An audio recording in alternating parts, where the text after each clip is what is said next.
ओशो और जे कृष्णमूर्ति, ये दो महान ऐसी शख्सियत जिन्होंने एक समय में इतने सारे लोगों को सही मार्ग दिखाया, इतने सारे लोगों का जीवन परिवर्तन किया कि आज भी लोग इनकी फ़िलॉसफ़ी को सुनते हैं, समझते हैं और उसको फॉलो करते हैं।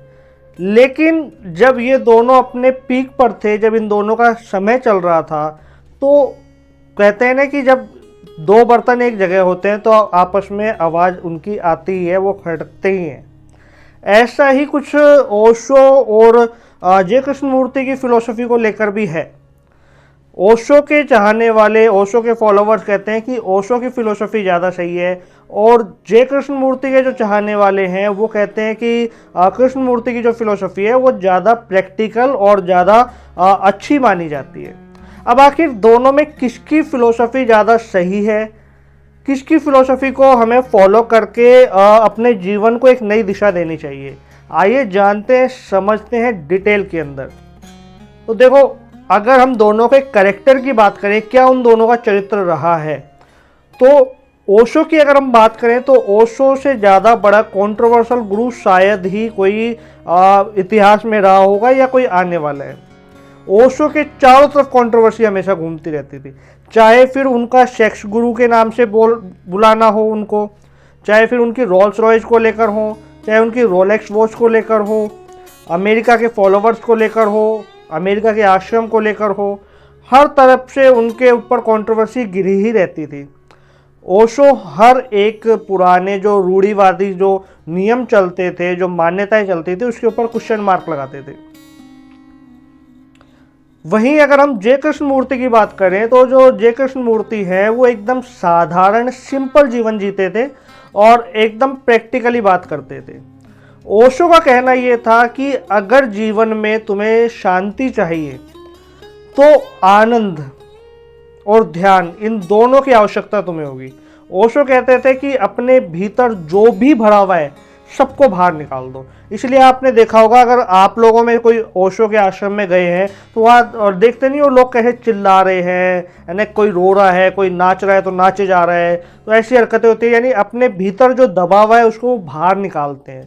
जब वो भीतर से खाली हो जाते हैं, ओशो कहते हैं जब तुम भीतर से खाली हो जाओगे तब तुम ध्यान को प्राप्त होगे। जब तुम ध्यान को प्राप्त होगे तब आनंद ही आनंद तुम्हारे जीवन में होगा।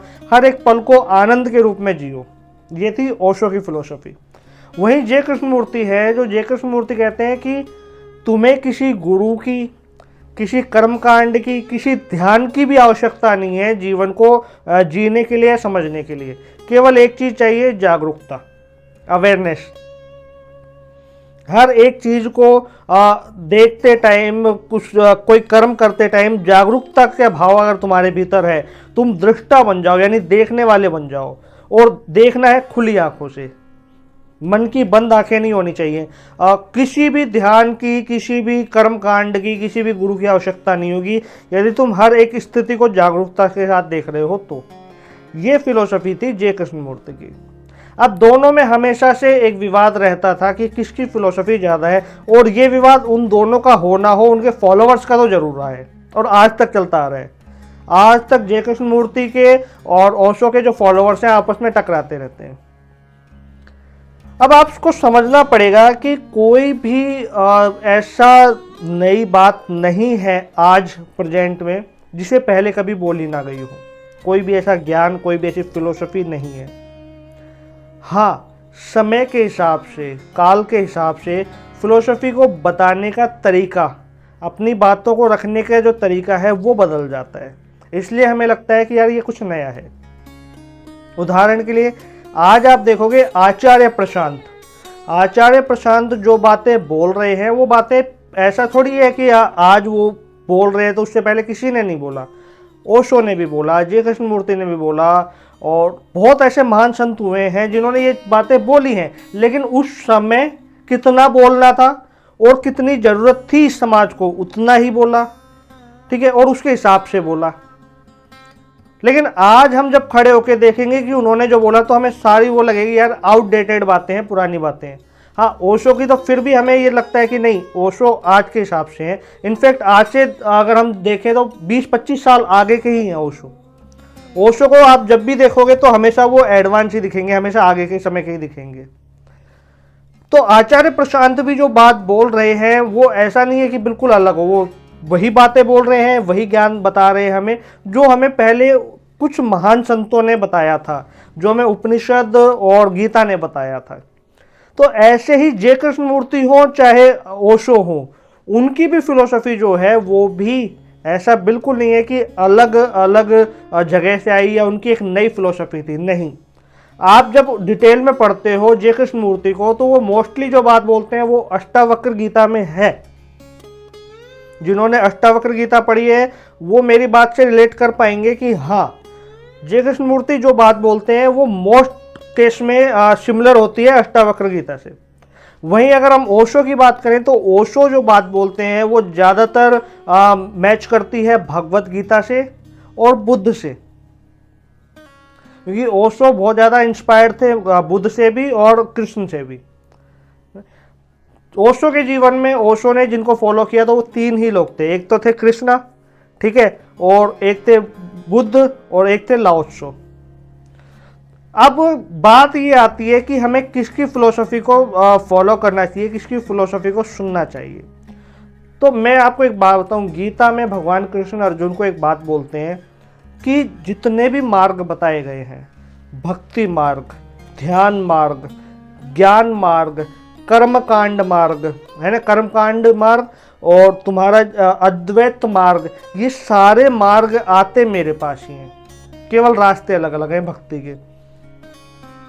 कोई भजन गाते गाते मेरे पास आ जाता है, कोई ज्ञान से मेरे पास आ जाता है, कोई कर्म कांड से मेरे पास आ जाता है, कोई ध्यान से मेरे पास आ जाता है ना, कोई अद्वैत से निराकार को पूछ के मेरे पास आता है, लेकिन आना मेरे पास ही है। अब इसमें एक प्रॉब्लम ये होती है कि जब भक्ति मार्ग है और जो ज्ञान मार्ग है, ये 2 मार्ग ऐसे हैं जिससे आप आसानी से ईश्वर की प्राप्ति कर सकते हो, लेकिन जो कर्म कांड मार्ग है वो सबसे ज़्यादा कठिन है। और हमें ये बताया गया है शुरू से कि कर्म कांड सबसे ज़्यादा आसान होता है, कि आपको अपने कुछ ग्रह नक्षत्र सही करने हैं तो ये पूजा अपना लो, कुछ ऐसा करना है तो ये कर लो, नहीं होता। जितने कर्म कांड में फंसते चले जाओगे उतना ही भक्ति और ज्ञान से दूर होते चले जाओगे, ठीक है। कर्म कांड वहां तक सही है जहां तक प्रकृति को नुकसान ना हो रहा हो और कहीं भेदभाव ना हो रहा हो, वहां तक कर्म कांड सही है। लेकिन कर्म कांड में जो मंत्र उच्चारण होते हैं उनका भी ज्ञान होना बहुत ज़्यादा जरूरी होता है। तो हम हमारे टॉपिक पे दोबारा से आते हैं कि ओशो और जय कृष्णमूर्ति की जब हम बात कर रहे हैं तो चाहे जय कृष्णमूर्ति हो चाहे ओशो हो, दोनों की फिलोसफी को अगर फॉलो करोगे किसी की भी, तो आपको एक अंतिम जो है ना मंजिल वो वही है, ईश्वर, वो निराकार ब्रह्म, उस तक पहुंचना। अब चाहे उसको नकारते हुए उसके पास जाओ, चाहे उसको पूछते हुए उसके पास जाओ, ठीक है। लेकिन अब ये जो मैं बात बोल रहा हूँ ये थोड़े एजेड लोग हैं या जिन्होंने गीता पढ़ी है वो तो समझ पाएंगे, बट जो नया यूथ है वो यही समझेगा कि अरे यार फिर गुमराह कर दिया गया।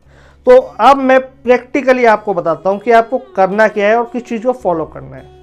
तो देखो जय कृष्णमूर्ति क्या कह रहे हैं, जय कृष्णमूर्ति कह रहे हैं अवेयरनेस, हर चीज को जागरूकता से देखो, मन की आंखें हमेशा खुली होनी चाहिए।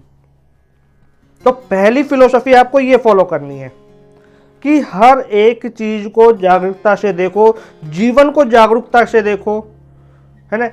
आपको किसी की आवश्यकता नहीं है, पहले अपने भीतर एक जागरूकता लाओ, एक ऐसी स्थिति लाओ कि आपको कोई गुमराह ना कर सके, ठीक। अब उसके सपोर्ट में आपको किसको रखना है, ज्ञान को, यानी नॉलेज। आपको जहां से नॉलेज मिल रही है वहां से नॉलेज गेन करते चले जाओ और जागरूक रहो। तो आपने जय कृष्णमूर्ति की जो फिलोसफी है उसको फॉलो कर लिया। अब उसके बाद क्या होता है, जब जीवन में जागरूकता आ जाती है तब जो ओशो की फिलोसफी है आनंद और ध्यान, वो निश्चित आता है, 110% आएगा, ठीक है। तो वही है कि जब जागरूकता आई जीवन में, जागरूकता आने के बाद एक आनंद आता है और वही आनंद ध्यान का रूप ले लेता है। तो आपने ओशो की भी फिलोसफी को फॉलो कर लिया। आज का समय ऐसा है, आप एक किसी भी फिलोसफी को फॉलो करके यदि जीवन में चलोगे तो होगा क्या कि कहीं ना कहीं आप अंधकार में घिरते चले जाओगे। तो जय कृष्णमूर्ति भी आज के समय में उतने ही जरूरी हैं जितने ओशो, और ओशो भी उतने ही जरूरी हैं जितने की जय कृष्णमूर्ति।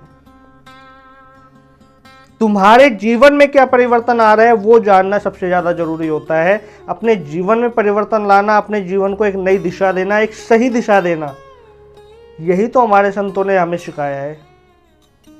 तो आशा कर रहा हूँ आपका डाउट क्लियर हुआ होगा कि जय कृष्णमूर्ति या ओशो किसकी फिलोसफी को फॉलो करें। आपको दोनों को फॉलो करना है। स्टार्टिंग आपको करनी है अवेयरनेस से, यानी जय कृष्णमूर्ति की फिलोसफी से। पहले अवेयरनेस हो, जागरूकता हो जीवन में, और जब जागरूकता आएगी तो आनंद अपने आप आएगा, जब आनंद आएगा तो ध्यान अपने आप आएगा, तो ओशो की फिलोसफी ऑटोमेटिक आप फॉलो करने लग जाओगे। तो इस वीडियो में इतना ही। वीडियो यदि आपको थोड़ा अच्छा और इन्फॉर्मेटिव लगा हो तो शेयर ज़्यादा से ज़्यादा करना लोगों तक।